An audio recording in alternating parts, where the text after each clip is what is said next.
নমস্কার বন্ধুরা, নীলিমা রান্নাঘর আজকে পাবদা মাছের শস্য পোস্ত হবে। আমি মাছে একটু লবণ আর একটু হলুদ মাখিয়ে নেব, ম্যারিনেশন করে নেব, আর অল্প একটু তেল দিয়ে আমি মাছটাকে ম্যারিনেশন করে রাখবো।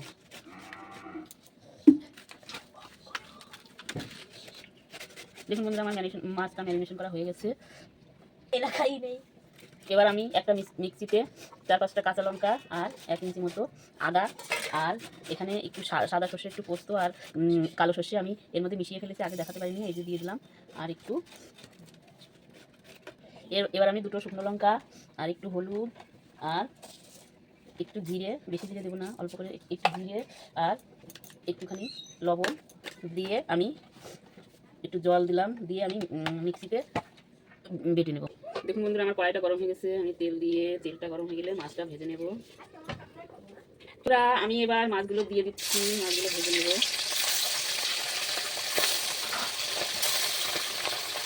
হ্যাঁ, এবার আমার মাছটা ঠিক হয়ে গেছে, আমি এবার উল্টে দেবো। দেখুন বন্ধুরা, আমার এক পিস ভাজা হয়ে গেছে। দেখুন বন্ধুরা, মাছটা আমার ভাজা হয়ে গেছে, আমি মাছটা তুলে নেব।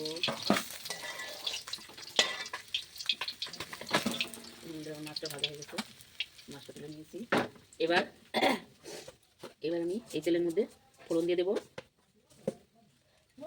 2টো একটু সাদা জিরে, 2টো শুকনো লঙ্কা আর 2টো তেজপাতা ফোড়ন দিয়ে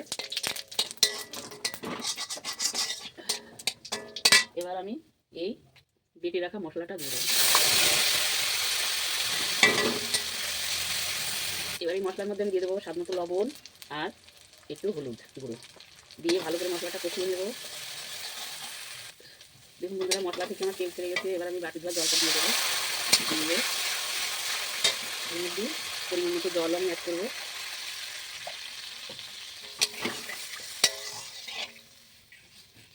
এবার আমি ঢেকে দেবো। ঝোলটা আমার ফুটে গেছে আর জাল হয়ে গেছে, আমি মাছটা এবার দিয়ে দেবো, দিয়ে এবার ঢেকে দেবো।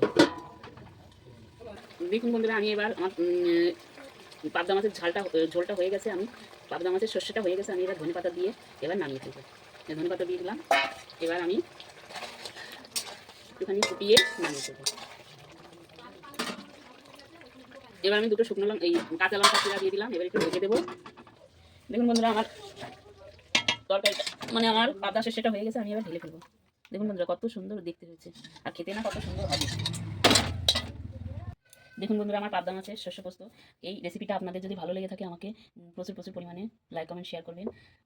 ইউটিউব থেকে দেখলে আমাকে লাইক এবং সাবস্ক্রাইব করবেন এবং বেল আইকনটিটা বাজিয়ে দেবেন, যাতে আমি নতুন রেসিপি আপনাদের সামনে নিয়ে আসতে পারি। আর ফেসবুক থেকে দেখলে আমাকে লাইক কমেন্ট শেয়ার করবেন এবং ফলো করে দেবেন, আমি নতুন রেসিপি আপনাদের সামনে আবার নিয়ে আসবো। দেখুন বন্ধুরা, দেখতে কত সুন্দর হয়েছে। আপনারা বাড়িতে একবার এরকম আমার মতো ট্রাই করে দেখুন, যে খেতে যে কত স্বাদ লাগে সেটা আপনারা না রান্না করে, না রেসিপিটা ট্রাই করে বুঝবেন না। নমস্কার। দেখুন বন্ধুরা, ওই সঙ্গে আমি কড়াই বসিয়ে তেলটা গরম হয়ে গেছে, এবার আমি সর্ষে ফোড়ন দিয়ে দেবো। এর মধ্যে দেবো আমি, দেখুন বন্ধুরা, আমি লাউ চেষ্টি দেবো। লাউটা আমি ধুয়ে এরকম করে বানিয়ে নিয়েছি। এবার লাউ এটা লাউ চেষ্টি। এবার এই লাউয়ের মধ্যে দিয়ে দেবো আমি কাঁচা লঙ্কা চিরা আর একটু হলুদ গুঁড়ো আর স্বাদ মতো লবণ দিয়ে আমি ভালো করে নেড়ে চেড়ে নেব।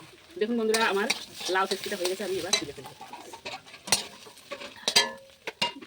কড়াইটা আমার গরম হয়ে গেছে, আমি তেল দিয়ে দিয়েছি, তেলটা গরম হয়ে গেছে। এবার আমি কালো জিরেটা দিয়ে দেবো। কালো জিরেটা হয়ে গেলে আমি এই যে মূলোর শাকটা কুটে রেখেছি, এবার মূলোর শাকটা আমি ভেজে নেব।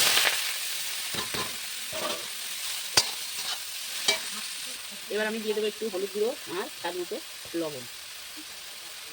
লবণ দিয়ে আমি একটু নাড়াচাড়া করে ঢেকে দেবো, মূলোর শাকগুলো দেখতে পেল। পাবদা মাছের একটু গ্রেভি টেস্ট করে কেমন হয়েছে। এই যে পাবদা মাছের গ্রেভিটা একটু টেস্ট করে দেখ, তারপরে মাছ দিচ্ছি। খুব সুন্দর হয়েছে খেতে। দেখুন বন্ধুরা, আমার শাকটা ভাজা হয়ে গেছে, এবার আমি শাকটা তুলে নেবো থালার মধ্যে। আমি নীলিমা রান্নাঘরে শস্য পাবদা হয়েছে। আপনারা এই রেসিপিটা একবার বাড়িতে ট্রাই করে দেখুন আর আমাকে লাইক কমেন্ট শেয়ার করুন প্রচুর পরিমাণে। নমস্কার।